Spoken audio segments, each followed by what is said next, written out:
السلام عليكم، صبحكم الله بخير.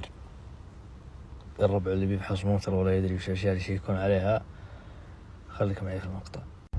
الشيء الأول الإنارات كاملة، اسطبات خلفية والشمعات الأمامية، انبات الريوس والفليشر والسكنات والفرامل، شيك عليها كاملة قبل تجي، مع الإشارات الجانبية إن وجدت. وشيك على الشمعات الأمامية، النور العالي والواطي والإشارات. شيك على حزمة الأمان الاثنين، كلها شغالة صح، تطلع وترجع بالراحة. كذلك شيك على جميع أجزاء السيارة، أي كسر ما تحتاج فحص. وشيك على المساحات لابد تكون جديدة. وشيك على البوري، لازم يكون شغال. كذلك شيك على فرامل السيارة الأمامي والخلفي، لازم تكون شغالة 100%، وما يكون في السيارة رجة ولا حذفة، وما يكون فيها تهريبات. وشيك على المساعدات، وشيك على الجلمط.